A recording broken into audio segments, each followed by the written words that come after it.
안녕하세요 여러분, 미국 교사 엄마 장하나입니다. 오늘 소개해드릴 내용은 어떻게 알파벳부터 시작해서 에세이까지 쓸 수 있는지까지에 대해서 설명을 드리도록 할 건데요. 저번 시간에 제가 가르쳐드렸던 내용에 이어서 연장선이라고 보시면 되겠습니다. 그래서 저번 시간에는 알파벳부터 시작해서 영어 일기를 쓰는 법, 그리고 알파벳부터 시작해서 어떻게 하면은 일상적인 대화까지 할 수 있게 되는지에 대해서 영상을 소개해드렸는데요. 이번 시간에는 그렇게 어느 정도 일상적인 대화를 할 수 있는 수준에서부터 어떻게 에세이까지 쓰는 방법에 대해서 소개해드리도록 하겠습니다. 첫 번째는 소개해드릴 것은 일기를 쓰라는 것인데요. 저번 시간에 드린 것에서 연장선에 이어서 일기를 쓰신 거에서 이제 아이가 그날그날 배운 내용, 새로운 어휘가 있을 거 아니에요. 그 어휘 내용을 그 일기에 녹여가지고 아이가 말로 뱉는 동시에 쓰게 합니다. 그런데 제가 저번에도 말씀드렸다시피 이지면 선생님의 절대 영문법 절대 구문을 들으셔가지고 영어에 대한 감을 잡게 하세요. 그래서 영어 문법에 대한 감을 잡게 하시면은 아이가 그 영어 문법을 그날 배운 것을 예를 들어서 오늘 although 주어 동사에 대해서 배웠다면은 그것을 가지고 문장을 쓰시게 하시는 거예요. 그러면서 말로 뱉을 수 있게, 예를 들어서 내가 지금 바나나를 방금 먹었지만 난 여전히 배가 고프다, 이렇게 얘기를 해볼게요. 그러면은 although I just ate a banana, but I'm still hungry. 이런 식으로 바로 이렇게 although라는 문법에 대해서 배웠으면은 그것을 오늘 배운, 예를 들어서 오늘 바나나를 배웠다 그러면 그 바나나를 영어로 배운 내용을 가지고 어떻게 발음하는지, 그리고 어떻게 말로 한을 수 있는지, 그리고 그것을 직접 써보게 함으로써 배운 문법을 갖다가 글로 쓰게 함으로써 영어 일기에도 녹여서 쓸 수 있게 하세요. 그렇게 해서 첫 번째 하루에 3문장에서 늘려나가서 그 일주일 지나면 4문장, 5문장 이렇게 해서 늘려가시고요. 그렇게 해서 제가 관용어 거를 영어 단어장처럼 사셔서 달달달달 아이가 말할 수 있도록 가르치시라고 그렇게 얘기를 들었어요. 그리고 영어 어휘너맨 소리를 들으시면서 그렇게 반복하시라고 얘기했습니다. 그리고 아이의 교과서 있죠. 학교 영어 교과서. 그거를 펼치셔가지고 거기에 나오는 단어도 물론 외우게 하시겠지만 그 단어를 어떻게 발음하는지 mp3 받아서 듣게 하시고, 그것을 갖다가 아이가 오늘 뭐 교과서 무슨 본문에 무슨 지진에 대해서 배웠어요. 그럼 그 지진에 대해서 어떻게 내용을 배웠는지 한국어로 소개를 하게 하세요. 한국어로 말을 시키시고, 그리고 그것을 영어 단어를 껴서 영어로 설명을 하게 하세요. 그래서 영어로 설명을 하게 하시고 그것을 써보게끔 하시는 거예요. 그렇게 하면은 아이의 작문 능력도 많이 늘어납니다. 학교에서 배운 문법이 있을 거 아니에요. 그것을 배운 문법을 갖다가 학교에서 배운 단어를 갖다가 교과서 단어를 이용해서 적게 하시고 그것을 말로 되뱉게 하시는 거예요.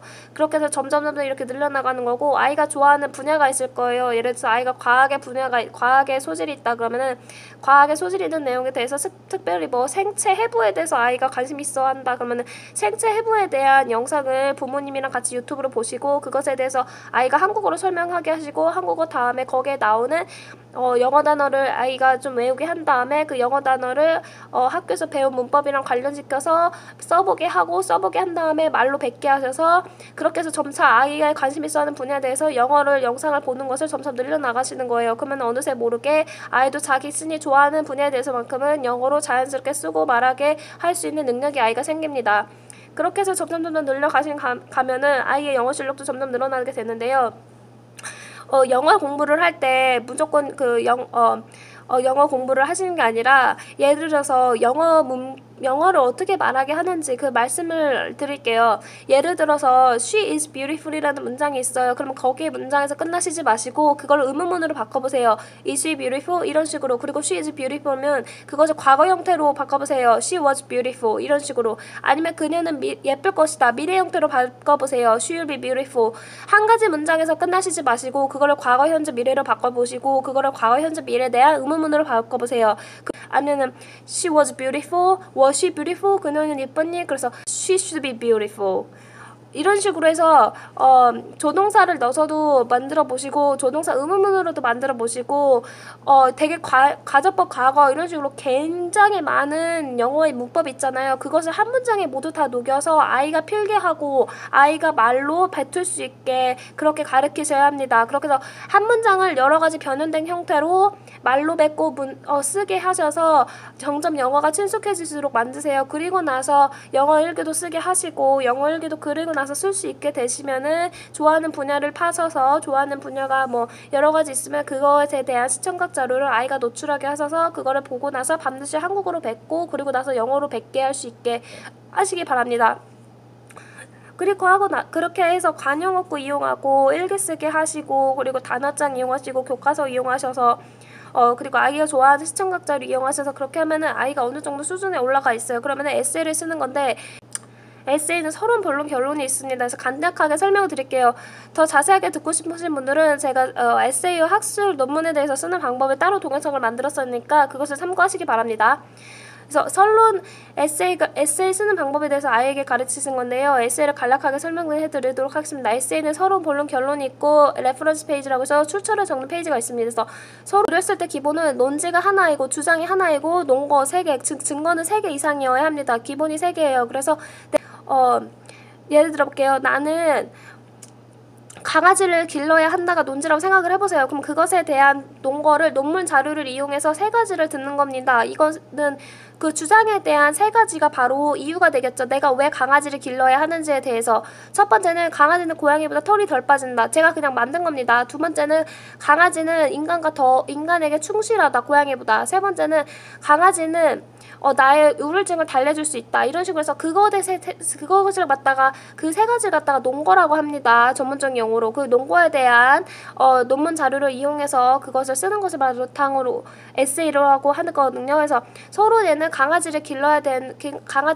한다. 그 주장을 그것에 대해서 이제 간략하게 적는 겁니다. 그래서 첫 번째는 흥미 유발하는 거예요. 서론에서 첫 줄은 흥미를 유발하세요. 통계자료 강아지를 길렀더니 우울증이 완화됐다 어쩌고저쩌고 강아지 기른 사람은 얼마가 있는데 이 사람들은 뭐 이러한 면에서 삶의 질을 개선했다 해서 첫 번째 흥미 유도를 하고 그리고 두 번째는 앞으로 내가 본론에서 얘기할 내용에 대해서 간략하게 설명을 하는 겁니다. 내가 앞으로 이런 내용에서 다루겠다. 그리고 나서 서론의 맨 마지막 줄에다가 주지를 펼치는 겁니다. 논지 내가 강아지를 길러야 한다. 이러한 던져점에서 그래서 팩트를 팍 날려주는 겁니다. 논지를. 그리고 나서 이제 본론을 들어가는데요. 본론에 들어가서는 본론의 첫 줄마다 논거 있죠. 논거를 소주제라고 하거든요. 소주제에 대한 확실한 그 논거를 말합니다. 예를 들어서 강아지를 길러야 되는 이유는 우울증의 완치에 도움이 될 수 있기 때문이다.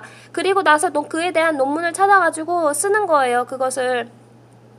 그리고 나서 또 이 문단에도 본론의 이 문단에도 강아지를 길렀더니 사람들이 뭐 도둑으로부터 뭐 자신을 지킬 수 있었다는 논문이 있다. 이런 식으로 해서 그런 거에 대해서 쓰고 또 세 번째는 뭐 강아지를 길렀더니 어떠어떠 좋은 점이 있다. 그런 거 그것을 팩트를 논문에 대한 팩트를 첫 줄에다가 날리신 다음에 그것에 대한 나머지를 살을 붙이는 겁니다. 논문을 들어서 이걸 바로 에세이라고 하거든요. 그리고 결론에서는 본론에서 말했던 내용을 요약해서 한번 말하고 맨 마지막 중에다가 논지 즉 자신이 이러한다는 점에서 그러므로 강아지를 자신이 길러야 된다. 이것을 맨 마지막에 쓰는 겁니다. 이거를 갖다가 이제 미국 사람들은 이런 식으로 해서 논지를 문단의 마지막 줄에 적는 것이 습관이 되어 있거든요. 그래서 그런 식으로 하시기 바랍니다. 그래서 레퍼런스 페이지에는 그 참고 문헌을 적는 건데요. citationmachine.net.com으로 들어가시면은 거기에 citationmachine.net의 웹사이트 들어가시면 무료예요. 거기 가셔서 저자랑 연도랑 출판한 사람들 대학교 이름 뭐 이런 거 다 적는 게 있어요. 페이지 번호 막 이런 거 여러 가지 적는 거 그거 누르시고서 자동 클릭하면은 그거 레퍼런스 페이지에 쓸 수 있는 영어가 딱 뜹니다. 그래서 저자 성 이름, 연도, 논문 제목, 논문이 써진 곳 그런 거 쪽수 뭐 이런 거 URL 주소 다 있거든요. 그래서 페이스트해서 카피하시면 됩니다. 그렇게 해서 에세이는 그렇게 쓰는 거고요. 에세이에 대한 설명은 다른 영상을 참조하시기 바래요. 제가 또 다른 에세이랑 학술 논문을 구분해서 설명한 내용이 있거든요. 거기에 더 자세하게 나와 있으니까요. 그것을 참고하시기 바랍니다. 장하나 TV 유튜브에 검색하시면 나오거든요. 논문 쓰는 방법에 대해서 꼭 보시기 바랍니다.